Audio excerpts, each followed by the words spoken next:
That the old proverb that is whatever. If you give a room full of monkeys typewriters, they could eventually produce Shakespeare. Is just this album. That's what happens. Honestly, yeah. If you leave British teens alone in a practice space for long enough, this album will just materialize. We cannot arm the Gremlins, for they will make. Love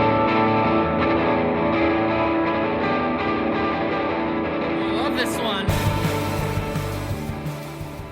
Hello, everybody, and welcome back to the Indieheads podcast. I'm your host, Matty, aka at Monrovian Prince on Twitter. On this episode of the podcast, we have. Oh, it says my name next on the schedule, so I guess I'll go first. Hey, y'all, I'm Zach. Waffle113 on Twitter. Last time I was on one of these, I was single. Life changes a lot. Love you, Julie. Goddamn. I would kill a man Coming for with the Zach heat. and Julie. Let Coming it be with the known heat. to the world. Would commit a first-degree homicide for Zach and Julie. What a great couple. Hello, everyone. I'm Jackson, at horse_jeans on twitter.com. You know who it is. I'm on most of these. I talk too much. It's fine. Hello. I promise no Mark Kozolek albums today. He has not dropped another one. And it's been what, like 3 months since the last podcast. There have been no anniversaries. Mark hasn't explored any California area hotels for evidence of serial killer mysteries. So if you're sick of me talking about that, there will be none of that today. None of that nonsense. Oh, never say never. Never say never. I'm gonna bring it up. Just wait. It's on the bingo card for a reason. Hey, hi, howdy. It's AJ at Radmir on Twitter. You already know. Not the freaking weekend. It's a Monday, but I'll have to do. Always the freaking weekend in our hearts. Truly. It's been a little bit, but we did drop like 3 podcasts in a week the last time, so I think we deserved the break. I think we deserved a little break, and also we kind of were waiting for some more releases to pile in, and I think we might have waited too long, as we have a lot of albums that we are going to be talking about, some more in depth than others, but folks, we can't wait any longer. This is the big one, at least for us. Let's just get right into it. This little catch-up. It is motherfucking Short King time, brothers. It is the new Black Midi album, Schlagenheim, or their debut album, Schlagenheim. Are they all really short? I was not aware I think of that. one of them is like maybe 6 foot, but like the rest of them are all like short. Nice. I mean, at the very least, like Jordy Greep and the drummer are Short Kings to me. So, anyways. I mean, they're all kings to me, but yes. Again, I keep calling them Short Kings. I was talking with my friend Diego, and I kept calling them Short Kings, and he's like, what does that mean?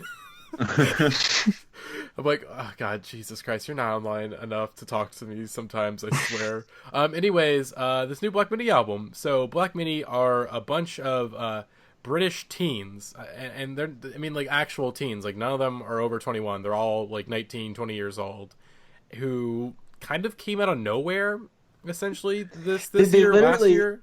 It felt, I mean, not quite as momentous as Death Grips, but it felt very similar to Death Grips, where that Speedway video didn't feel like it was, like, rolled out like a normal band. It was like it appeared on my computer like some kind of cursed obelisk, and I'm just like, what is this video? What is this band? Why are they talking about buildings? What is going on? And then all of a sudden, like 3 weeks later, it's like, oh yeah, they're Black Midi. They're the band that's coming to change rock music forever or whatever.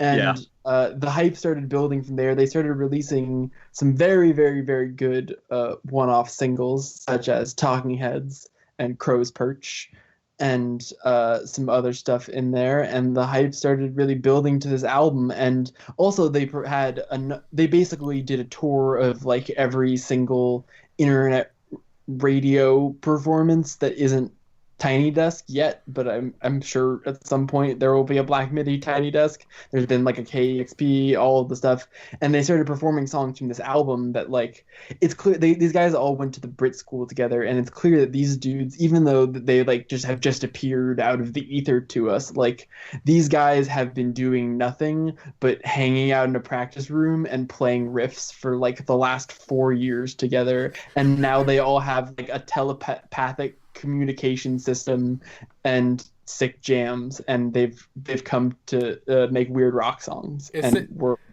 I'm into it. Essentially, it's just like that. It's like that John Mulaney bit where it's like, it's like I didn't exist before this special. It's like I was just in a room eating crackers, and all of a sudden I was here, and that's exactly the Black. They were just again, all four of those guys just in a practice room.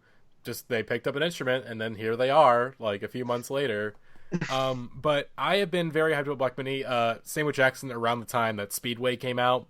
I think I was the one who posted it to Indieheads, and I was like, "What the fuck is this?" I couldn't stop listening to it. Pretty much, like I just kept looping it over and over again, just like in complete sort of like, who is this band? Like, how are they getting like these remixes from like some of these like Blank Mass did a remix for them already? It was like, who are these guys? And then of course, keep on doing your research, kind of figured out, okay, so they have a song before that's called, Boom Boom Boom or BM BM BM, and then, finding their live performances, and you're realizing that there's already like this huge cult fan base, like, forming around these guys. And of course, Crow's Perch and Talking Heads come out and they signed a rough trade, and we're just like, oh shit, these guys are gonna fucking do it. And full disclosure, I am the first person here to have heard this album. I got an early copy, and since the moment I listened to it, I was like begging everybody, like, please, like, listen to this band, like, God. And of course now the album is out and it's got a ton of praise, and rightfully so. And I'll just this is my bare bones thoughts. This is one of the best debut albums that I've ever heard, ever. This is one of the best debut records of all time, in my opinion, already. Which I don't want to be, you don't want to set expectations too high for a young band like this, but at the same time, when the music is this good, like, these are my real feelings right now. Like, this band is fucking incredible right out of the gate. Not many bands are this incredible out of the gate. I mean, not since maybe, like, the early 2000s, really, during, like, the Strokes and Interpol and all these bands who were just coming out of nowhere, essentially, and putting out these great debut records. Have we had a band kind of like this? There's personal favorites for me, like personal favorite debut albums that have come out in the last couple of years, like Empress Loves Me or Girl Band Holding Hands with Jamie, which I think Girl Band is a nice kind of link to Black Midi, obviously, just from being on Rough Trade, but also just kind of helping sort of bring back a certain noise rock sound that Black Midi is kind of doing their own take on a little bit. But this is a really incredible debut album. I have very little to no problems with it whatsoever, but we'll kind of get a bit more in depth into it as we discuss, as I'm going to pass it on to somebody else before I talk too long. Yeah, I echo the sentiment entirely there. I think Black Midi have, like, the thing that draws me to them so immediately is just, like, they have an energy that is in their music, and I think part of it is definitely, like, I think the Death Grips comparison is, like, warranted in that there's a mystique to their whole sort of, like, vibe that is like, okay, these are some, like, British teens who, as it seems, just sort of have come out of nowhere and have this album, or this, like, even hearing the first single, this style that sounds absolutely like nothing that I could compare it to. A lot of people who I've shown it to have been like, okay, it's like aught or like edgier Parquet Courts with like a little glitch rock in there. I don't really like know. I don't have anything to like ground it in to compare it to. And it really is just like that, where it's this album that sort of sounds like it's from the future almost. Like you listen to it and you just go like, yeah, a ton of bands are going to copy this exact sound and try and do this kind of thing. I mean, it's super exciting. I think we can dive into the track list here in a sec, but just like the whole record as a whole, I think is like incredibly exciting just to listen to. It gets your blood pumping. It gets you just jazzed up when you're listening to it, and it also just has this effect that you can feel is going to be tangible on rock music, where like people are going to be like trying to catch up to this record for a minute. Like I said, no other album has perfectly presented the Gremlin mindset like Black Midi has on this album. Invest in the Gremlin mindset now. We're here. Oh, what were you saying? You can't understand us. God. This really, I've said this before, but bringing up the comparison, this is really like, oh, so that's what Aught was trying to do. Okay, no shade to Aught, but like this is the album that like Room Inside the World and the last couple Aught albums were like really. I wouldn't say Room Inside the World. Room Inside, I would not say Room Inside the World. It's a different kind of album. I would not say. I mean, if you're gonna make a comparison to Aught, it would be the first two albums. Room Inside the World is its own entity within the Aught discog. I like that's fair. The other day and Syncopate Down, they're both like companion pieces. Room Inside the World is like, that's something different. I would not compare that album to Schlagenheim like at all. These rambunctious teens have absolutely taken Ott's corner though. Like Western is like such an Ott song, but like also so that song sounds like no song I've literally ever heard. It's so creative and weird and loopy, and like to go into a ballad in the middle of the album is just like the last thing you're expecting from a band like this, and the fact that they can like insert their weird chaotic energy into that, because like I feel like bands like Ought, they're either doing like a really frenetic rock style on some of the Sun Coming Home stuff, they're doing more of that kind of weird anxious noise rock energy, or they're doing more conventional balladry. Like Desire is just like a ballad. Western is this song that exists in this weird kind of like haunted place in between like a ballad and this noise rock. It's so twisted and weird, and I love how they take a lot of sounds from bands that we've heard before. Like they're not completely reinventing the wheel, but the way it all comes together in their performance, like just like how Death Grips is like pulling from Throbbing Gristle and Nine Inch Nails and all the various influences, but it just, when it comes together in a way you've never heard before, it just has this like electric energy, and that's really the kind of excitement that this album brings. Okay. Before we continue, I'm on the press release page right now. Just I was getting the make sure I get the band members' names correctly. They record this album. 8 of the 9 tracks were recorded in 5 days. That's fucking insane to me. Hell yeah. 5 days, 8 tracks. Jesus Christ. This band, like I said, just they're little gremlins who came out of fucking nowhere and made this rock music that just appeals to the certain things in my brain. We'll talk about another album a bit later on. Like I haven't listened to it, but like it's like let's just get in the track list. Do we want to just go like kind of track by track, or just kind of just pick apart our own personal favorites and then kind of go more into those and see where we go? We can do some quick hits. Yeah, I think I think 953 makes an immediate impression. Yes. Oh yeah. That is the band like saying, "Hey, we're Black Midi. We've been in this practice room for 5 years. We learned how to do this. You want to see?"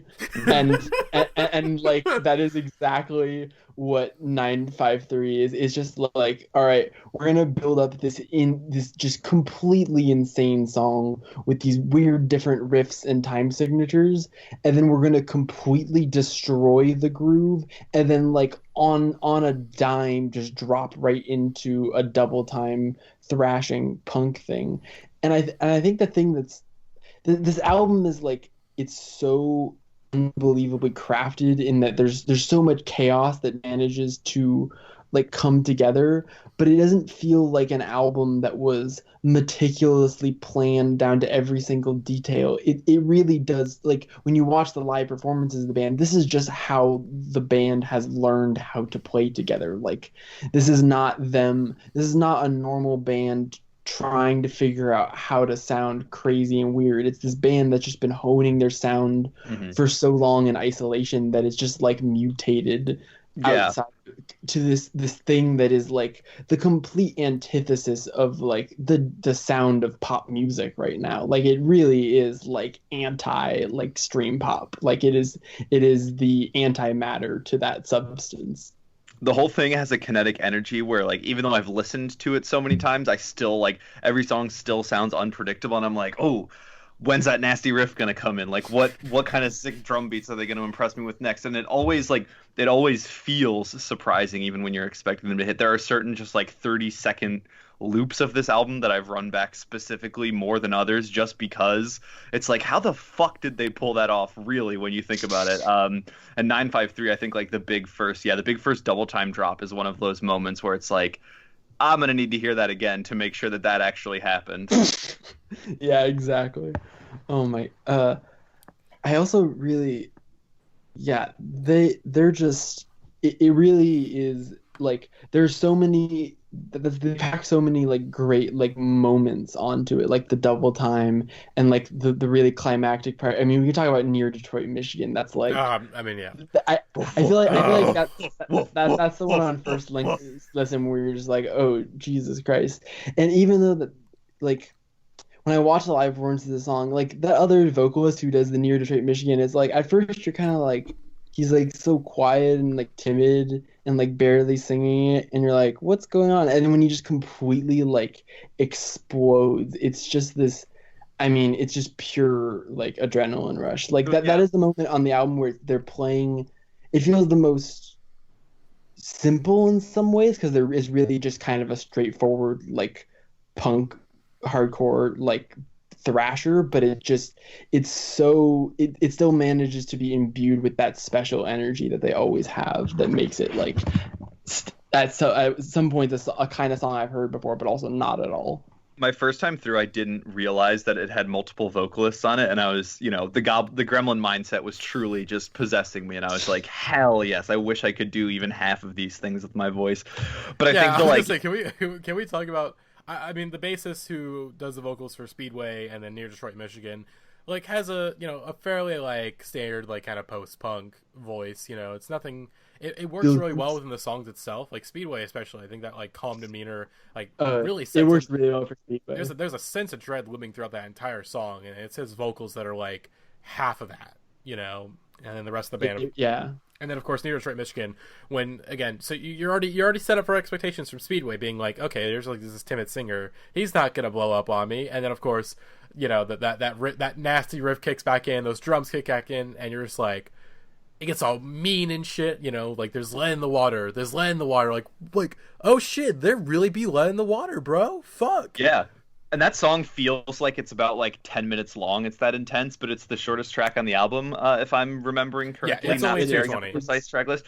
It really does just feel like that track, like it's very like not it's very open and closed, but it certainly doesn't feel that way where you're just like in it. I feel like I sort of go through a little. I could listen to that song for 20 minutes probably.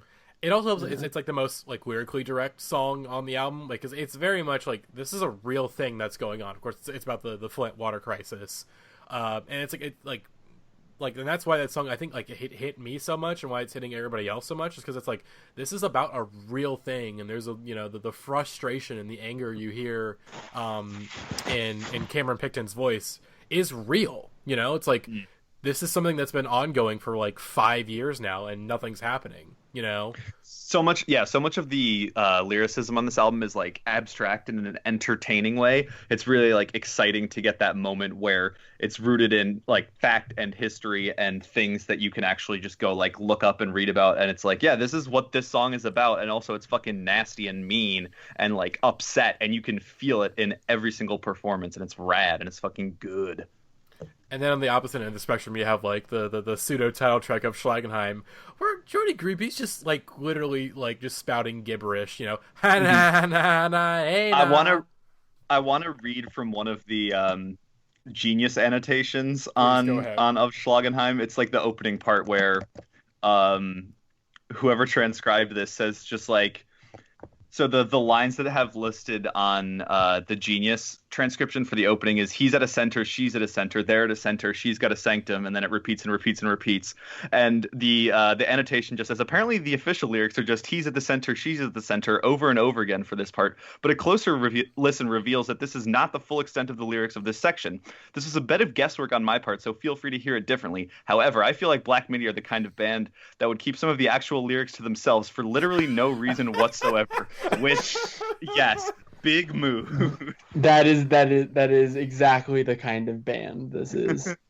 Like when the Pitchfork Review, when they described this as like the once and future sound of like dudes in bands with guitars, it is very much like at some point there's always going to be a band that's like these dudes can play their guitars really well, but it's like when it comes together in this the kind of special creative way, like there's just like the way that they can turn complete gibberish nonsense into absolute mad. I mean, like BM is a great example of that. Just the way he can take one word and one phrase and say it over and over and over again until it like completely loses its meaning, and he just keeps twisting it in his mouth. She moves with a purpose. Yeah. Oh, what a magnificent! It's like some. It's so, and that riff is just really one of the best pieces of work by their guitarists. The whole thing, like the way that they just maintain that steady groove the whole time, but manage to just keep ramping up the tension on it. Oh.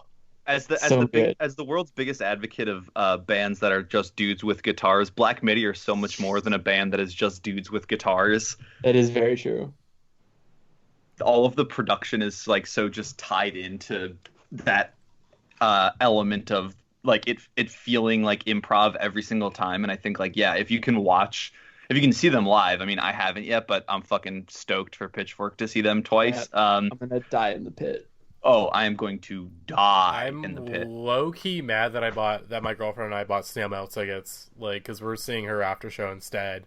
Because Black Maid didn't announce their after show yet, because we're like, fuck it, we'll go see Snail Mail, because it's a good venue and Snail Mail. But it was like, fuck, we missed this, like, and that venue, too, it's a small venue, too. Like, it's a fucking, like, I wouldn't be shocked if they end up moving it somewhere else. It's not an officially Pitchfork-sanctioned after show, because it's just too punk rock.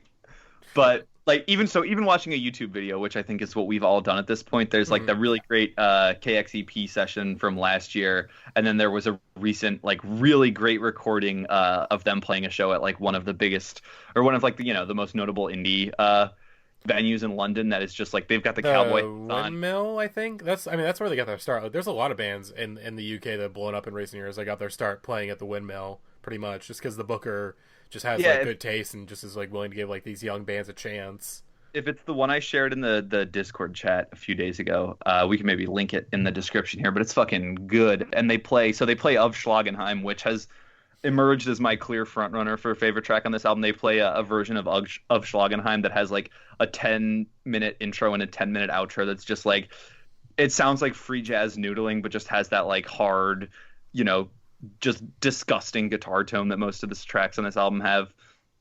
But the actual meat of the song Of Schlagenheim that's on the track is just like, I get a perverse feeling when I listen to it. It just feels like nasty and odious in a way that's so like sinister, and like this is the true Gremlin moment on the album. I tweeted like my favorite lyrics where he's talking about like bottling his sweat and selling it to old people, like not because that it would help them, but because he doesn't want to look at like their cracked leathery skin. Is just like, what the fuck does that even mean, and how does someone come up with that? But I love it.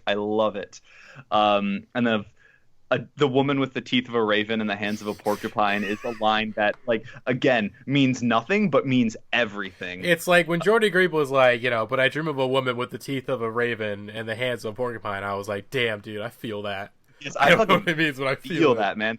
And there are so many good breakdowns on this song as well. There's a moment where like it sounds like it ends and then he's just screaming and the guitars again come roaring in and you're like, dude, a song can be anything and this is it right now. Like this is hitting.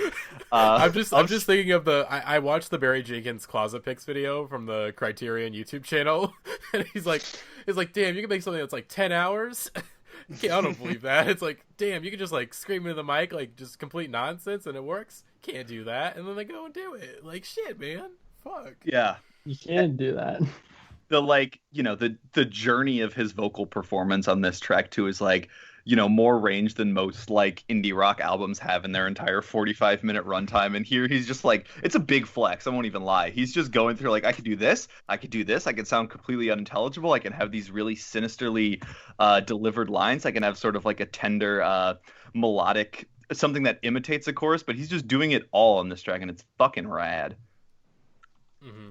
It's like, I mean, his vocals, I think they're probably gonna be the biggest point of contention. I think they already are for the band right now. That's the biggest point of contention,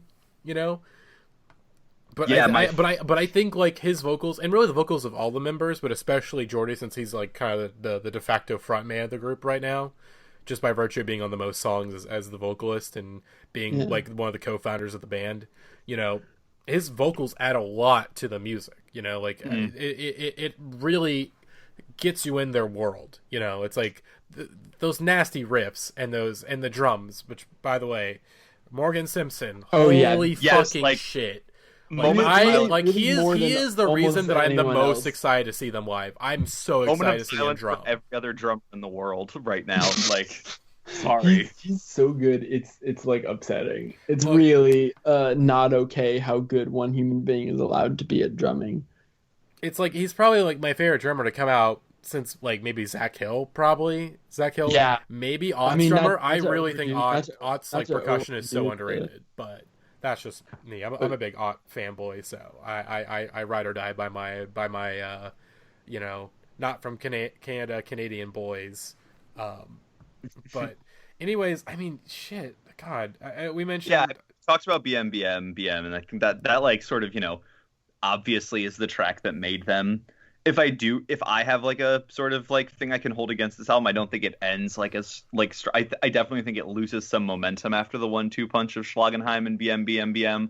But years ago it was like a cute little interlude, and then I think Ductor is like fine. I think it's still the weakest song on the record and like not a great sort of ending point, but it definitely feels like a like a respite or a sort of like place where they're like, okay, the album's over now, we're taking a break.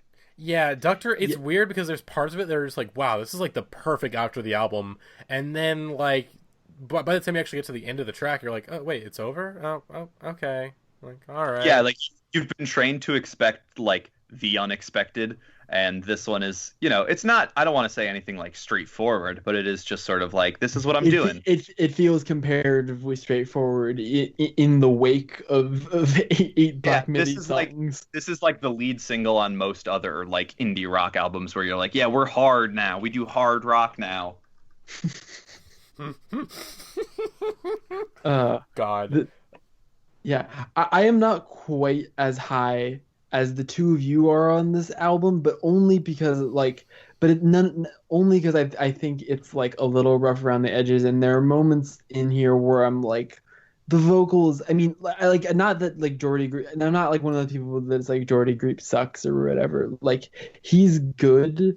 Not everything he tries here lands effectively, but I think the thing about this album is that, first of all, they're all 19-year-old kids. They shouldn't be able to make anything like half as good as this. But second of all, like, every single song has so much like incredible new ideas and new ways of presenting these classic tropes, and also just like there's so much new good stuff on here that even though it's not perfect, it's just like whatever, like it has me so optimistic about what the rest of their career is going to look like, because they clearly have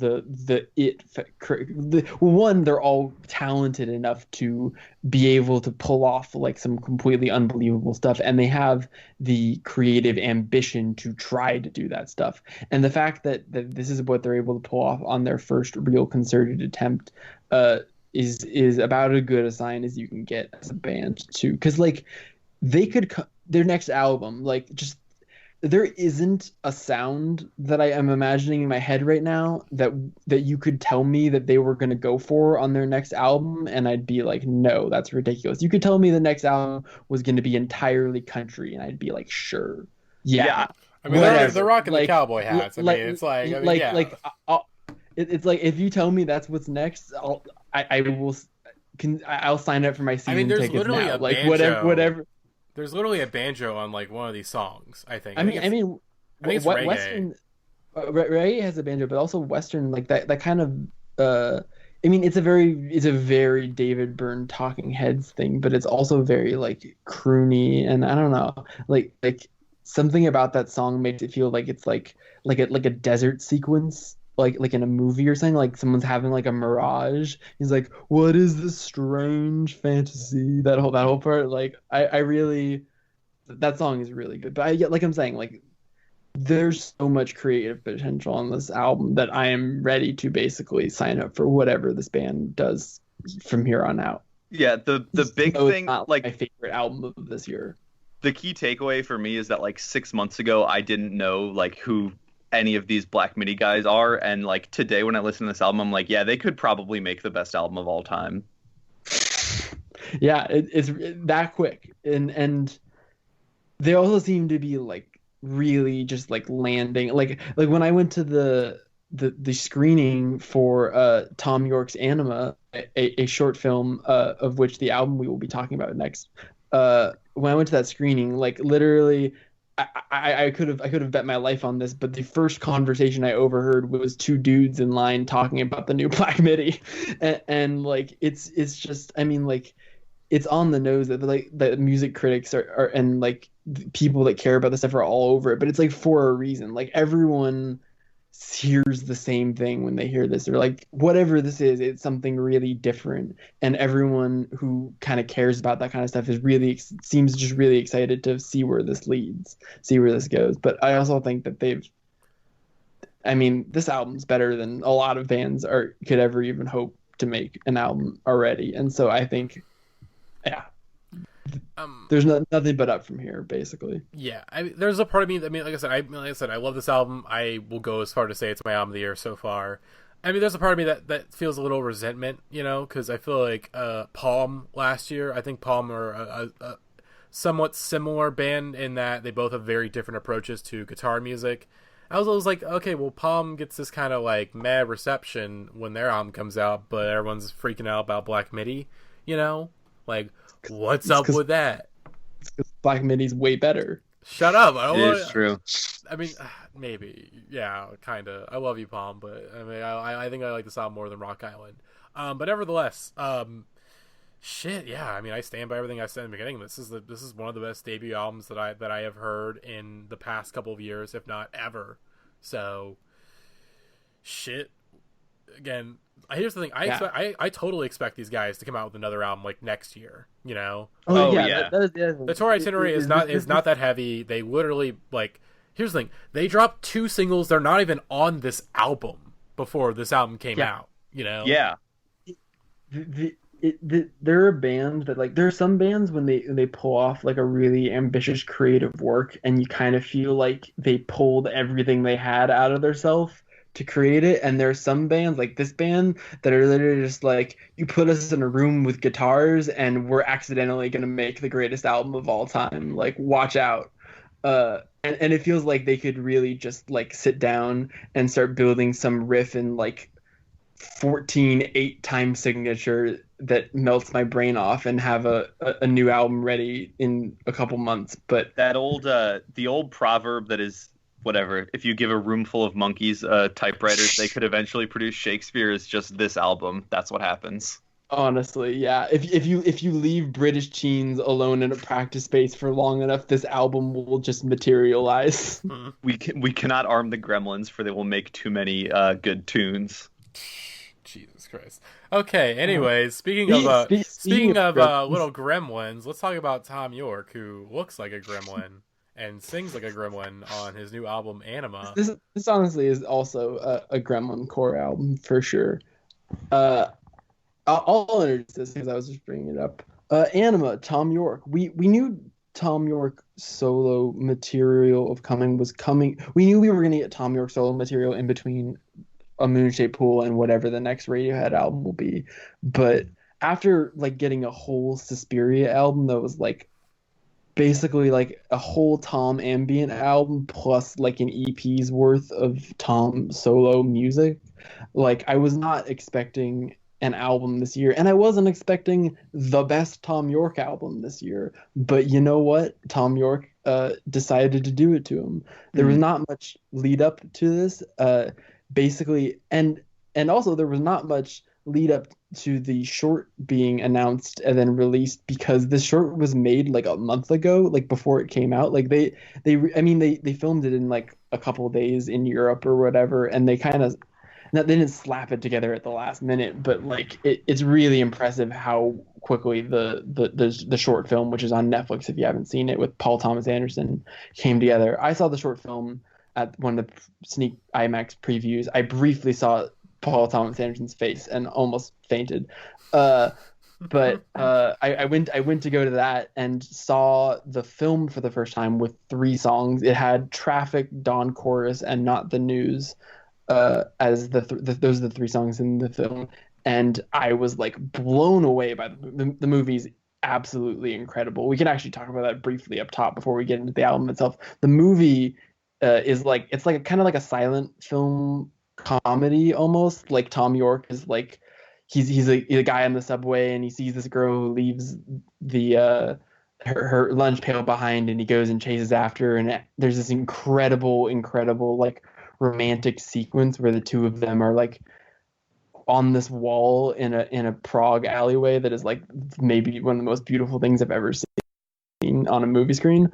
And so after that, I was like, oh boy, this album is like coming. Like this is some real shit. Like the music was very exciting. It was not like exactly like other Thom Yorke music we'd heard before. And then like a week later, the album and the short film, both the album hits the internet, short film hits Netflix. I have watched the short film multiple times again. I've been listening to this album a lot, and it is I think, I mean, like people have said this, but it is the most complete and most fully realized Thom Yorke solo music outside of Radiohead, more so than The Eraser. Definitely was way better than Tomorrow's Martin Boxes. No shade to that album that has good songs on it, but like this feels like, I mean, ever since we first heard Thom Yorke's solo music on The Eraser is a great album that has very good songs on it, but it feels like a rock. It feels like a Thom Yorke rock album in the style of like the electronic music that Thom is into,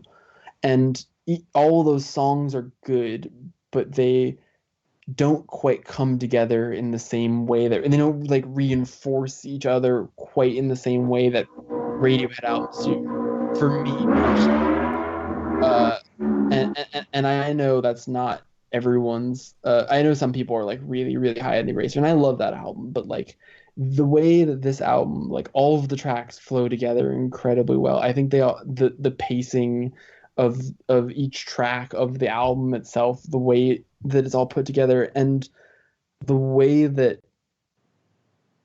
this album really like fully realizes this vision of like deconstructed club pop music, whatever you want to call it, that Tom's doing here with Nigel. And I think the thing that really also seals it is the way that this album really brings a lot of like Radiohead kind of tricks, and he figures out how to use it in his like electronic music, like the way this album utilizes like sweeping kind of cinematic string arrangements that I'm sure Johnny and Nigel did, and like the way that this album uses guitars and all of the stuff. It's just so incredibly clever and great, and I think it is really the best solo material he's ever done. There is not a song I don't like on this album. Like my biggest critique with this album, like period, that I've come up with is I think that the very end of the acts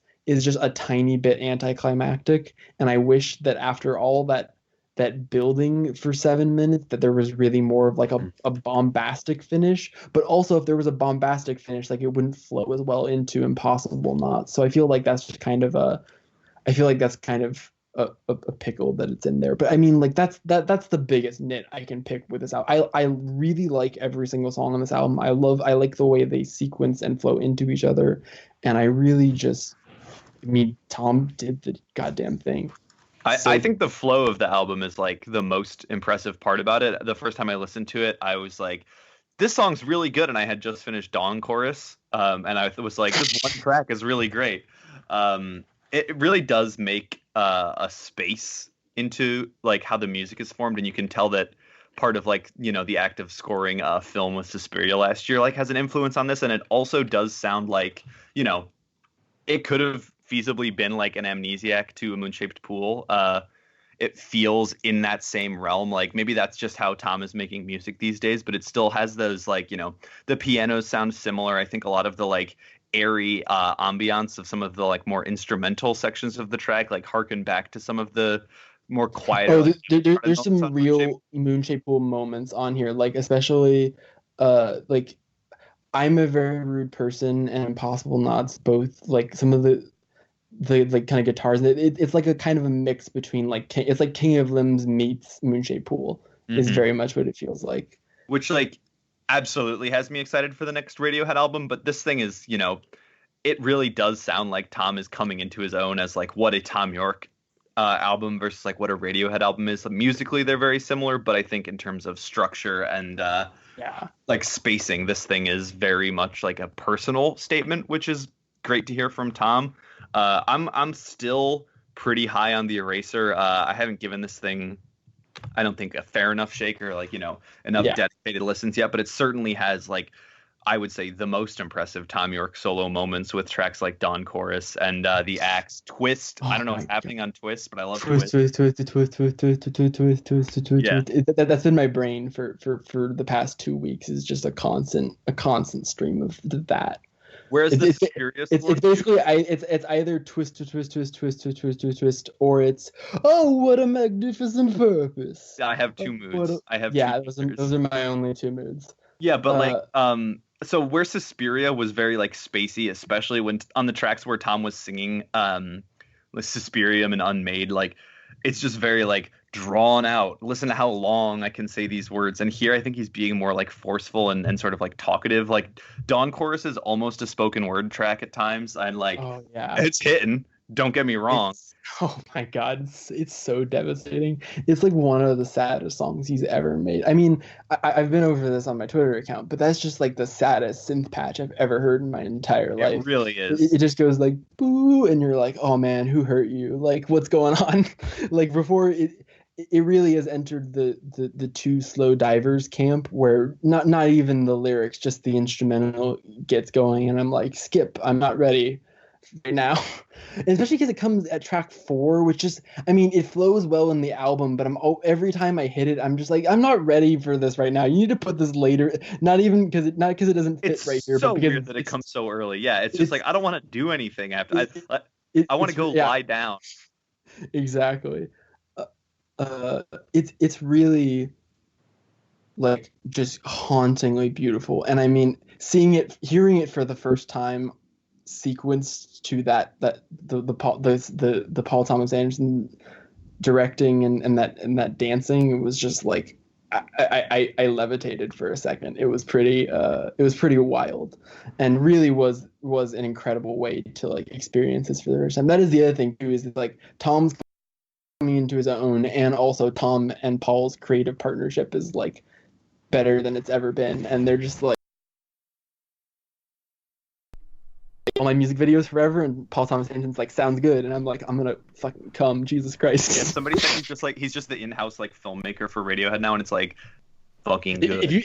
If you had told someone in like 2004 that, I think their brain would have like spontaneously combusted. Like, yeah, Paul Thomas Anderson's just gonna do all of Radiohead's music videos in the future. Like, yo, word.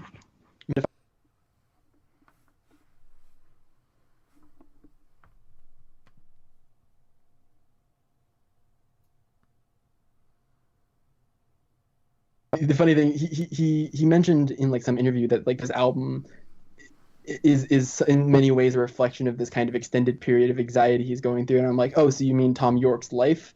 But like it really like, I mean, like obviously like there's plenty of Thom Yorke turns out was pretty on the nose about these whole computers things.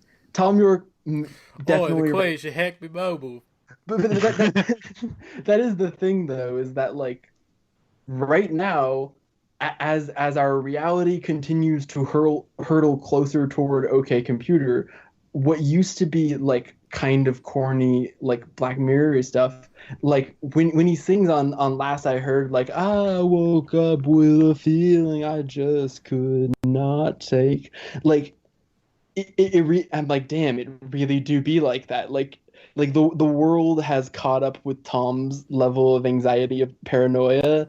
It's like the John Mulaney bit with the schizophrenic person, the Salt and Pepper Diner, where he's like, now you know how it's like in my head. That's basically what 2019 is for all of us and Thom Yorke. And I think this album, the way it musically captures that kind of like the very urban hustle bustle of some of the beat stuff, but then also like these spiraling, like dizzying synth arpeggios on like Last I Heard and on the Axe and stuff like that, is just, it both lyrically but also like sonically, it really captures that anxiety in the way that like the best Radiohead albums all do, but this one especially like feels very specifically 2019 in a way that I really appreciate.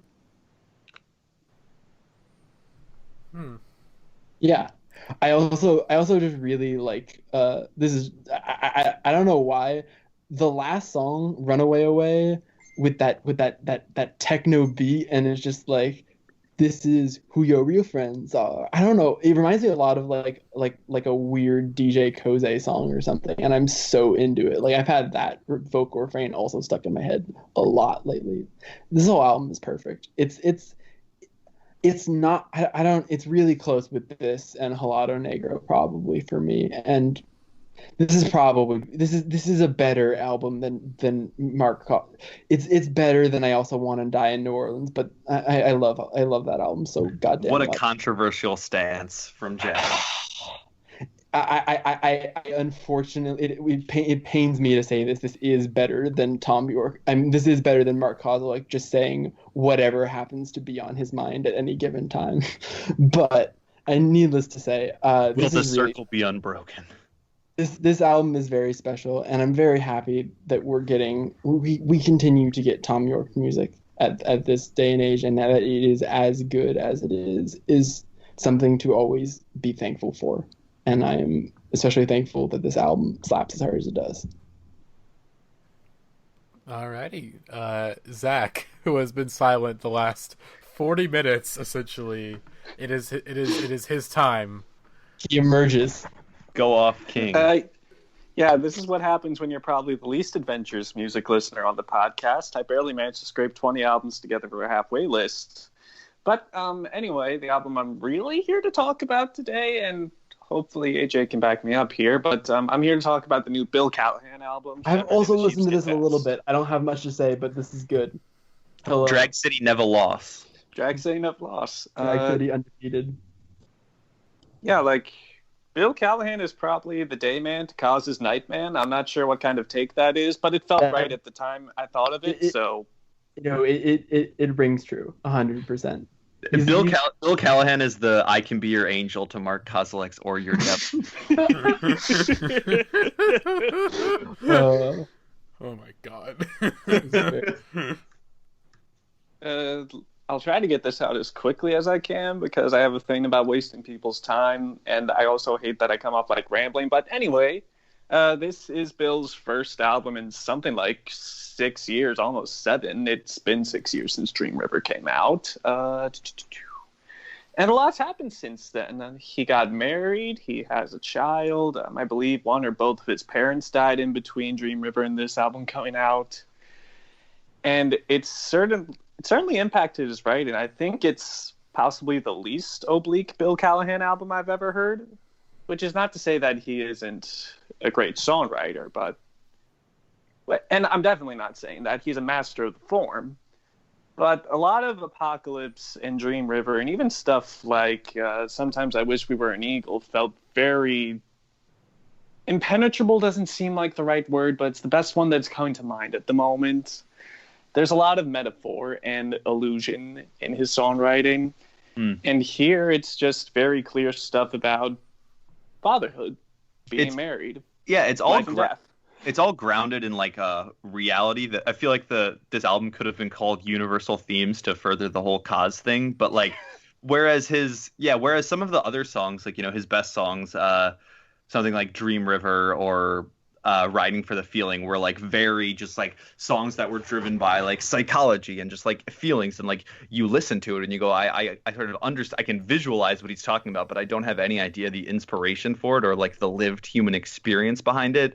To Zach's point, all of the stuff here on Shepherd in a Sheepskin Vest is like, you know, a literal transcription of like moments and things that like are more relatable or like more named and made more like explicit than anything Callahan has done before. And like I found that super interesting on my first run through this album, and songs that stuck out to me like Ballad of the Hulk and Son of the Sea were just like Watch Me Get Married as well, were like these like, you know, recollections of moments, or like, you know, it felt as if they were being written in real time when they certainly weren't. As you said, it's been a long time since his last record, but the the literalness of the lyrics on this album is what like immediately hooked me, whereas some of the other ones were just like the rhythms and the grooves, and like these songs are evocative. Dream River is an album that's very evocative of like that notion of an old-timey American frontier that probably never actually existed. But you listen to Dream River and you sort of visualize something like that, whereas the new album is like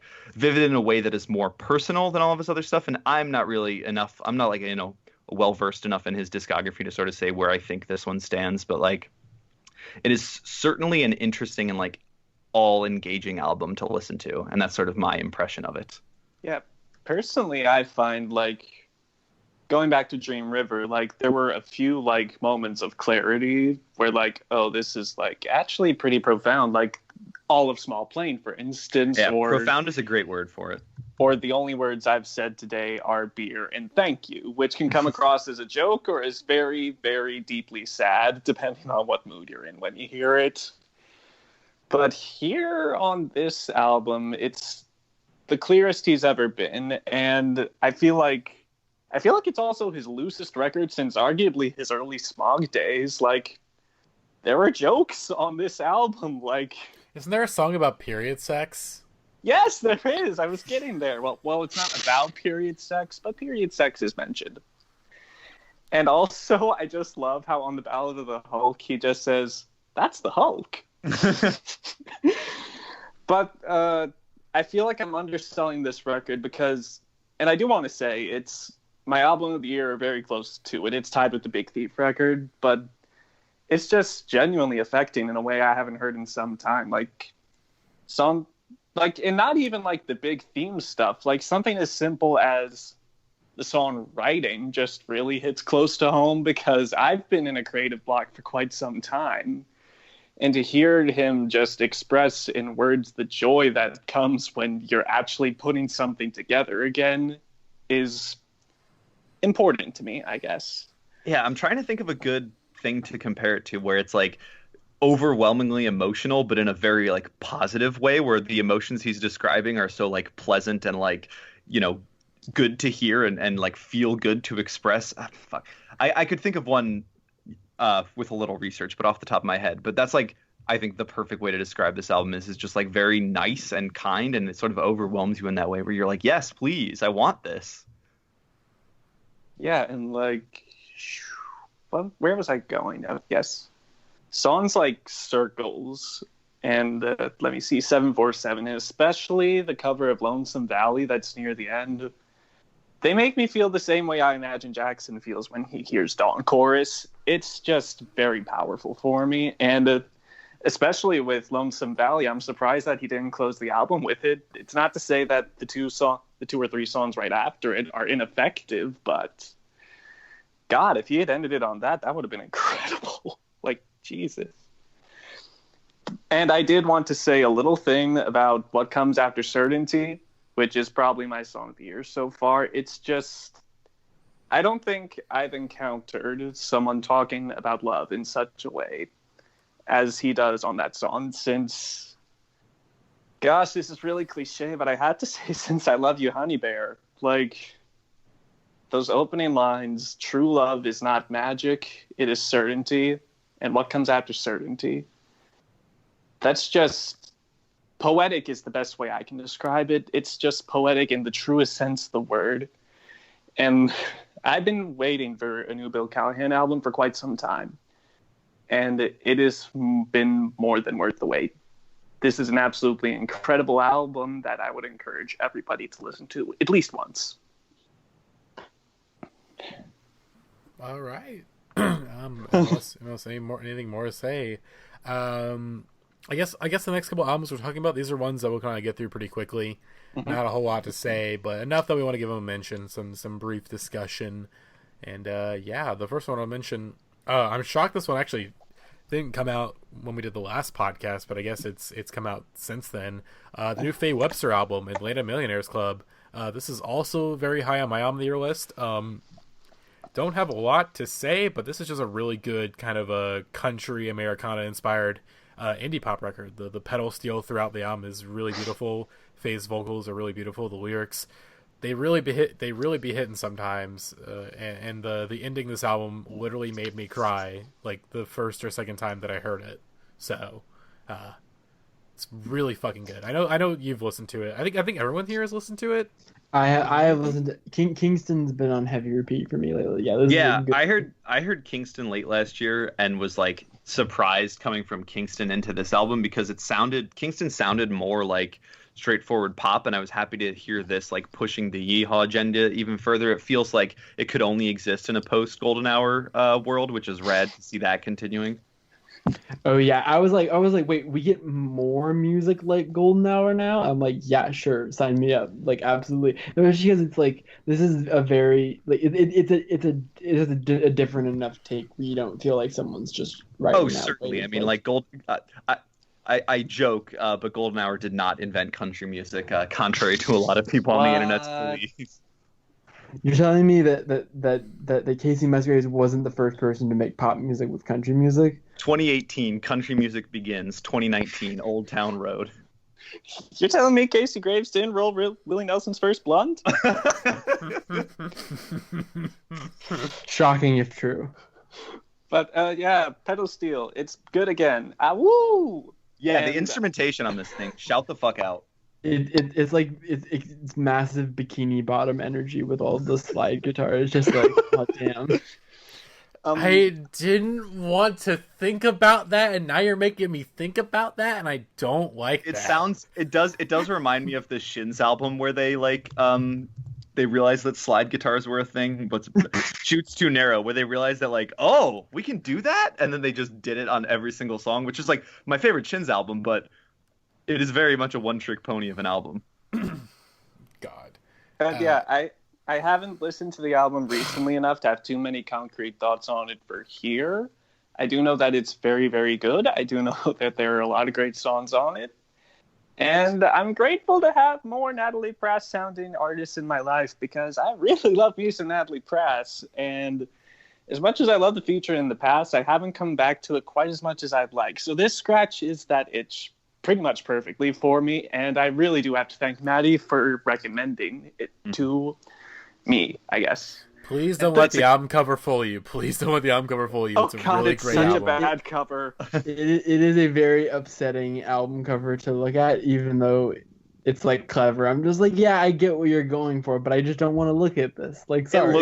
It looks like it should sound like Death Grips, honestly. it does have a kinship with the Year of the Snitch cover. Yeah. And shouts out to this album also for being 31 minutes long. Like, we love to see it.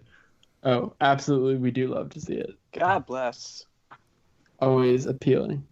Yeah. But next, this is one that is like I want to mention it because the fact that it's out and we can hear it on streaming services and whatnot is insane. Jai Paul, Leak 0413 Bait Ones, which is essentially a kind of remastered, samples cleared version of his leaked album that came out back in 2013, where basically hackers got a hold of his laptop or something like that, and essentially just put out all the songs. You know, they just kind of put out their own track list, just put out the songs on Bandcamp. You know, and it was this whole thing where Jai's like, nope, I did not put this out. This is, took it down from Bandcamp, and really it's just been floating around online for a long time. And I've had this in my iTunes since it came out pretty much.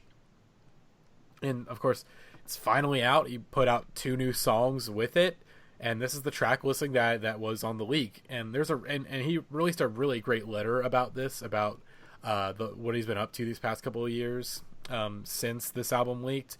But what this leaked version is, even with some of the samples not cleared, and it definitely sounds like there's stuff that's missing, this is still one of the best pop albums of the decade, one of the most forward thinking albums of the decade. It's so fucking good still, and this is not like this is just a random track list. This is just Jai Paul didn't put these track lists together. It's still they're all demos essentially, like all these songs. Like some are more finished than others, but for the most part, these are demos, and it's still better than so much other music that's coming out now and then. It's just wild to me. So I wanted to shout that out just for the fact that, hey, it's out and it's still fucking great. So is there going to be new music after this? Is that sort of the implication? I think so. I mean, the fact they put out 2 new tracks... At some point. I would not get your hopes up too much, but I wouldn't say soon. I wouldn't say soon. I'd say 2020 is most... It seems likely. Yeah, I guess like my first reaction was cool, awesome, and then my second reaction was like, well, why now? Like there wasn't anything legally like holding this up from being put out, as far as I can understand. Like, well, samples and stuff. Samples, I think basically they did an investigation on like who exactly like hacked the files and everything, and got the police involved. And I think it seemed like from his letter that like they found out who was responsible for it, but I'd have to reread it again. But it was probably mixtures of like just making sure like the investigation went thoroughly and all that stuff, but also like he just didn't want to put it out because like these are leaks, these are unfinished songs.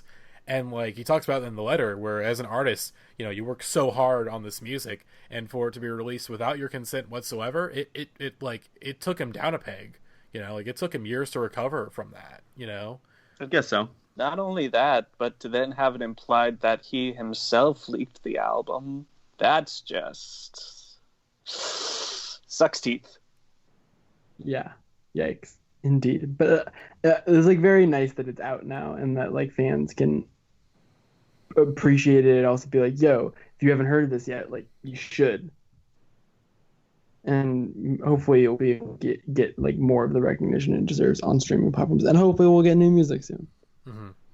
And the 2 new songs are very good. It's different. I would have to go back and listen to them again because I felt like, I mean, they ain't Jasmine, it ain't BTSU, but there's some super great songs on this league. The Crush cover in particular is fucking incredible. Like, holy shit. Talk about basically like taking this song and just making it so much better. Like this good pop song, but making it a great pop song. God, I fucking love this record. I'm so happy that it's out. Yeah. Next album? I don't know if anyone else had any more words about Jai Paul.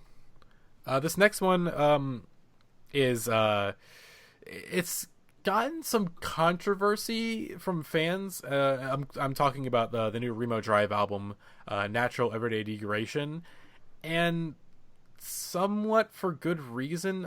Did you listen to this, Jackson? The first noise out of my mouth is honestly exactly the full review I should give for this album. It's just it's not bad.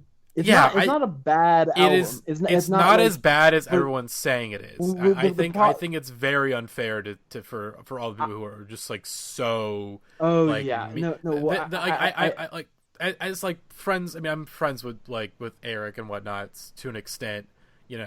Like people are being really fucking mean to him about this and the band about this, and it's totally uncalled for. It is. I mean, the way people treat artists in general, very shitty. But like.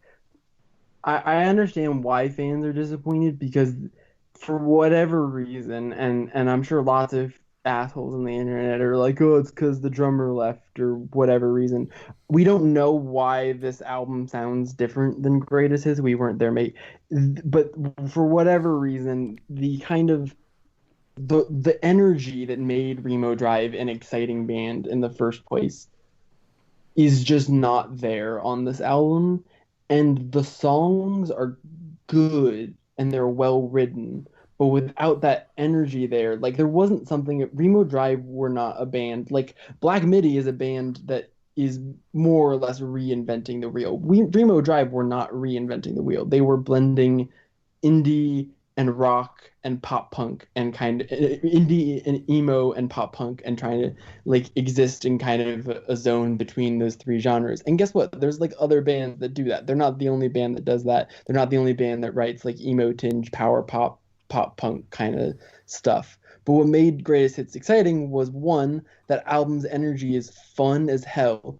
You can tell they had like so much fun making it and performing it, and every single song on that album is a banger. And while there are well-written songs on there, like there just isn't the fun energy that drives you to listen to it the way that there is with Greatest Hits. And I have sympathy for them because like it's hard to make something in like you make something in your bedroom and now the world is like, okay, cool, you've made this once and now you need to be able to make this all the time again, and if you don't, we're all going to be mad at you. And like that's a lot of pressure, especially because like they did lose a member of the band, and trying to recreate the same musical magic with 2/3 of the band for whatever reason he left. I don't think we actually know, but like I definitely feel for them and definitely have not ruled out. I'm not like Remo Drive are terrible. They were phonies or whatever. I'm not saying that. I'm still looking forward to whatever they release next, and I am very much optimistic that they will write good songs again, because songs and greatest hits, there's just too many good. There are too many bars and there are too many bangers on greatest hits for them to never release a good album again. And there are songs on here I really like. I like The Grind a lot, and I really like Dog a lot. And there are a couple other good songs on here, but like it's just not hitting the same as the greatest hits. And that's the reality of it, unfortunately. Yeah, so I kind of honestly didn't even know that this album was like had existed or was coming out, and then it kind of felt like I was reading about all of the controversy, which to this day I still don't entirely understand. It's that they sound different and everyone's mad now, and they were like saying, "Hey, please listen to our new album" on Twitter, and everyone was upset about that. It's fine. It's really, I think The Grind is like on par with their other big tracks.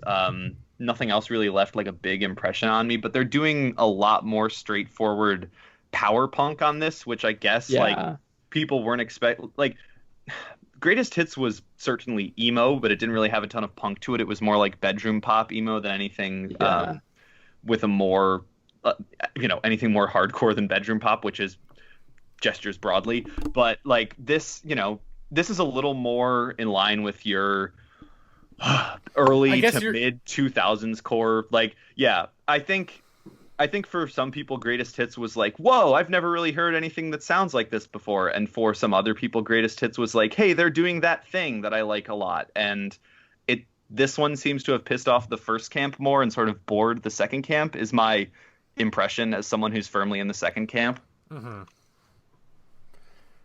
I'm a bit more high on this album than most people. I think I would say it's a good album. It's definitely like a teensy bit disappointing. It's not as good as Greatest Hits, but like I think that a lot has changed between those albums, and I would not expect them to make the same album again. I will also say that this album is like way, way better than the first EP they put out on Epitaph. So maybe they're just still adjusting to like the actual world of the music recording industry and like how to like.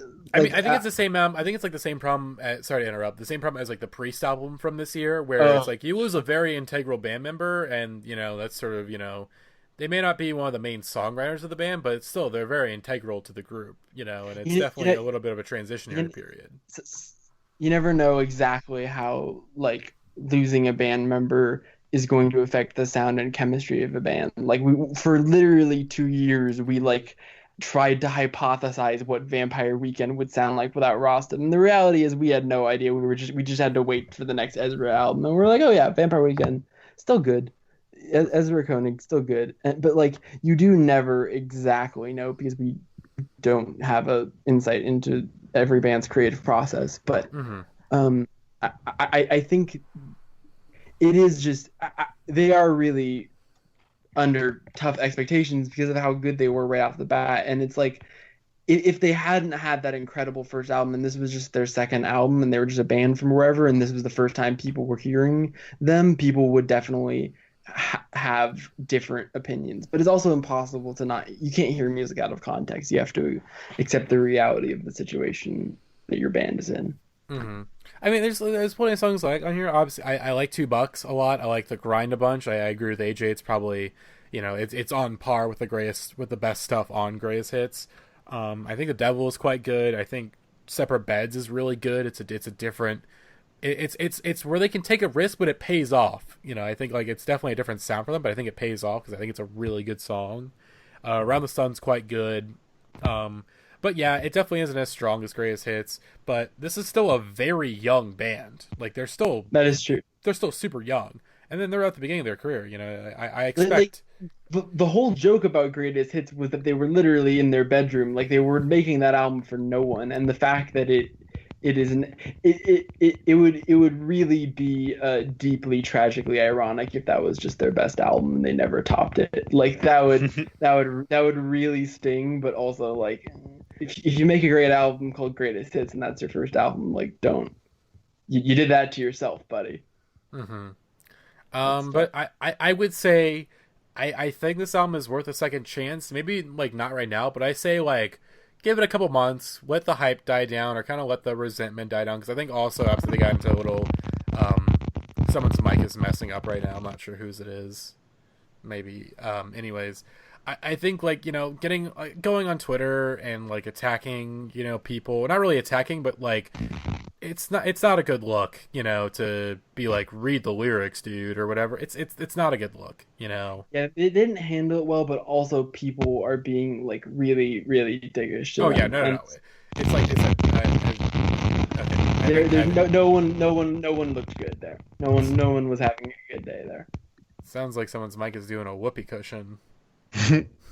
But yeah, I think, like I said, give this album a second chance down the line. I think I think people, by the time the next album comes out, I think people will be looking at this one a bit more positively, in my opinion. But probably. But I'm just, like I said, you know, like I said, I had tempered expectations for this album. You know, I was expecting something good, and I got something good. Not as good as Greatest Hits, but, you know, like I said, it's a band in transition. It's a band, you know, who blew up out of nowhere, and it's very much affecting, you know, how they write songs. You know, it's very much the transition that Joyce Manor has made over the past couple of years since like Never Hungover Again, or, you know, they're self-titled or whatever. You know, of kind of shifting more to a power pop band than a pop punk band, but yeah, we'll see what happens with Remo Drive. Like I said, I'm expecting more good things from them as time goes on. But yeah, next album. This is a fucking weird ass album. Yeah, someone needs to explain this to me because I'm just completely out of the loop on this. And all of a sudden there was just this album artwork on my Twitter page with like people looking at a tree. I'm like, what's going on here? You want to know what's going on here, brother? It's a good fucking album. Okay, I was gonna say I'm not sure who likes it more between me and AJ. I look, this is like the sound that PC Music and like Sophie have been, you know, going for the past couple of years, like that bubblegum bass sound. But like basically, what if they were somehow more online than PC Music and Sophie? If that's even possible, which it is when you hear this album. But this album, it is. I don't want to say it's so bad it's good, but it really tests your patience at times. But then it pays off by the fact that, like, oh, these are like really well written pop songs. You know, like Money Machine is a fucking like. It starts off by calling us, like, the listeners piss babies. What's up, you little fucking piss babies? Huh? You think you're so fucking cool? Huh? You talk about a big game or someone with such a small truck, and it's like, I'm gonna, you know, your arms are so small I could smoke them like cigarettes. Like, what? Like, what's going on? And then Money Machine is like the best song on the album because it's just this ridiculous, amazing pop song. But this is certainly out there, like the Black Midi thing too. You're listening to it and you don't really have anything to compare it to very strongly.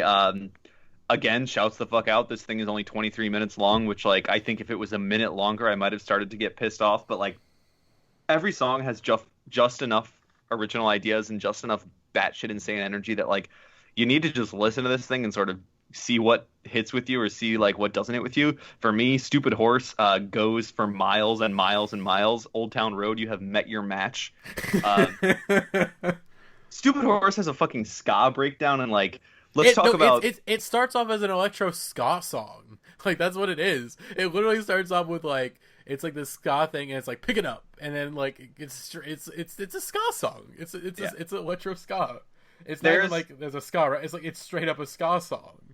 this is what like permanently online music sounds like, and I guarantee that there's someone on Twitter who already says that this is their favorite album of all time, which just honestly, like, power to you. Like, go off if you're listening right now, let me know who you are. I'm sure someone is out there, but like, yeah, this has energy and just like weird fucking qualities that make it super engaging to listen to. I don't really want to I'm not going to throw any hyperbole down on this thing. I just think it's super fun and super like creative and original, and everyone should listen to it at least once to experience it. Ringtone I think is great. The gecs song goes funny. Money Machine I think is, again, a great song.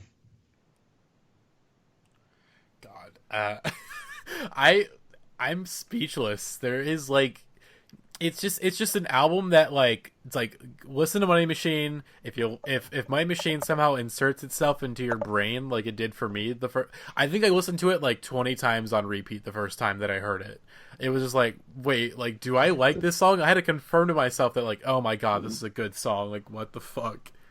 And the rest of them is just like, it's short. It's like 30 minutes long, maybe less than that. So like, you don't lose anything by listening to it. Although, like, my girlfriend has been in total awe of it. Like, she just doesn't get it, like, at all. I think I text her, I'm like, I have a confession to make, babe. And she's like, what? And I'm like, I can't stop listening to Money Machine by 100 gecs. And she was just like, oh, no, sweetie. Like, he's got the brainworms again. I got the brainworms. All right, but she loves the Black Midi album, so you know what? We share the same Gremlin mindset, so it's okay. Get you a girlfriend that can share that Gremlin mindset with you. That's really what matters. I mean, who is the only one here who doesn't have a girlfriend? It's me. But besides the point. That is not what we're talking about on this episode of the Indieheads podcast. We're talking about. Do you want to move on to the next album? Yeah, go ahead. I didn't mean to call you out like that. No, look, he's single, ladies. All right, it's the freaking horse genes, baby. He's single. He's ready to mingle. That feel when no Gremlin features. no Gremlin GF. Okay, Freddie Gibson, Madlib, Bandana, Jackson. They're goddamn back. I can't believe the fact that the first album came out at all and exists is a miracle unto itself, and the fact that we're getting a follow-up is really, really, really wonderful. I mean, Pinata, if you haven't listened to Pinata at this point, literally stop the podcast. Like, what are you doing? It really is one of the 2-3 best rap albums of the 2010s, in my opinion. And there was just something about like in the way that it has even though Madlib has produced so many great beats for so many rappers, like in a way not since MF Doom had we seen like someone so perfectly do the fusion dance with Madlib, despite the fact that like before this album came out, like even though the Thuggin EP came out like in like it came out when I remember listening to Thuggin in high school and being like, wow, this is the best rap song I've ever heard, and I was right. I still right.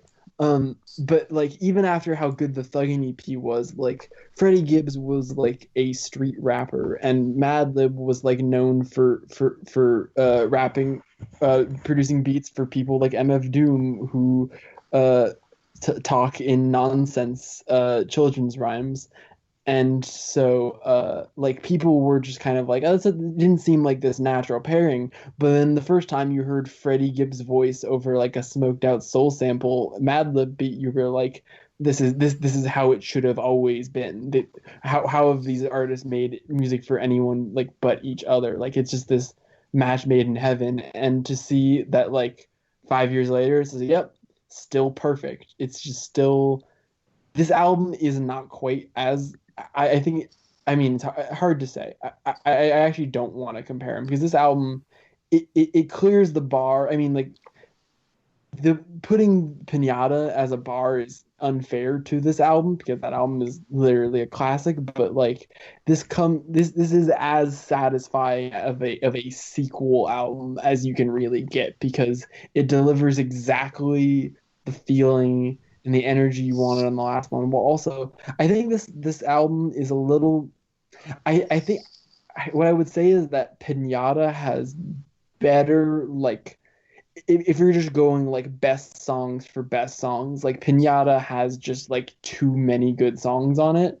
But as a whole cohesive project, Bandana is like, when I was listening to all the singles, I listened to all the singles before this came out, and each one of them was good. But I wasn't exactly like, oh yeah, these are all good. But the way that they come together on the album is just like, oh yeah, of course, Madlib knew exactly what he was doing, and the way it plays out with the Japanese guy talking, those samples that are worked throughout, and the various the swearing pastor and all the classic Madlib like scenery dressing that he adds to it, combined with Freddie's just ability to rap over anything, literally like a sample by itself, a beat from another dimension that Madlib came up with that doesn't make any sense, but he rhymes over it like it's Curtis Blow basketball. Like he shares that ability with Danny Brown, where it's just like his flow is so like, when the beat switches on this album, like when Drake has a song with like an elaborate beat switch where he's rapping, and all of a sudden the song changes, you're like, oh, he's cleverly planned this musical transition here. But when the beat changes on a Freddie Gibbs song, it literally sounds like someone has switched over onto another beat during the Five Fingers of Death. It sounds like Freddie Gibbs was not informed the beat was about to change, but he perfectly rapped over it anyways. Like that, it's just this effortless cool that he's able to possess on every single track here that so perfectly suits this throwback vintage sound that Mad has. It's peanut butter and chocolate. Like it's beautiful. This album rules, and I'm so happy we have it. Well, go ahead, Zach. Do you want to go first? Because I feel like I'm going to say some not nice things about this record that I might regret. I also have less than kind things to say about this album. I'm so sorry, Jackson. It's okay. It is not as good. I think Pinata's definitely the better record, and I can understand maybe being like a little bit underwhelmed by this album just because of how like propulsively Pinata hit. Yeah, go ahead. In the wake of like, Pinata for me was my first introduction to Freddie Gibbs, and like you said, it's the perfect pairing of like his really unique style of rap and Madlib's really unique style of like everything he does, where Pinata was like surprising and energetic the entire time, and everything Freddie Gibbs has done since then just hasn't felt like, sure, in the moment to me it's like technically impressive and like very impressed. Yeah, I said impressive again. Like, yeah, like he is a good rapper. He is good at rapping. Most of the beats he chooses to rap over tend to be pretty good, but none of his projects have really had any staying power with me. Like, I couldn't honestly name any of the singles off of any of his last three projects. And this one, again, to me just feels like it feels very just like, I don't want to say slapped together, but something feels like less intentional than it was on Pinata, and I don't know what it is about the pairing this time around. But like my first listen to this album, I made it to the track with Pusha T and Killer Mike, and Pusha T started rapping, and I had to like pause Bandana and be like, I want to listen to Daytona actually, which like again, not every rap album has to be Daytona, but I will say that is harsh, but it is also incredibly fair, and also, it's not fair to Freddie Gibbs because that's just because Pusha T comes in like a human, like flaming torch onto that song, and it's just like, I'm gonna rap incredible again, and that does make you want to listen to Daytona, but that is not Freddie Gibbs' fault. So, yeah, at the time of recording, this album only came out on Friday. I've listened to it like 2 or 3 times. My immediate impression is that like it really hasn't captured my attention very well and given me things that I want to go back and check out, but that could easily change. I just think like it continues a trend for me of Freddie Gibbs projects like kind of being duds for the most part. Like impressive and like enjoyable listens, but nothing really like substantial that I want to return to. Yeah, go ahead, Zach. I feel like I'm somewhere in the middle of you two, because on the one hand, I agree with AJ. I agree with AJ a little bit. I like just recently, I like Freddie and the project he did with Currency and The Alchemist last year a lot better than Bandana, if I'm being honest. And I feel like part of it was all the hype about, Pinata is one of the best albums of the decade, and like We're getting another one. I enjoyed it on my first couple of listens. I enjoyed it, but I feel like that's it. But on the other hand, there is a lot to like on this album, and I feel like we would be remiss not to mention it because, like, Cataracts is probably my favorite rap song of the year. Freddie is immaculate, technically, as usual. The beats are solid.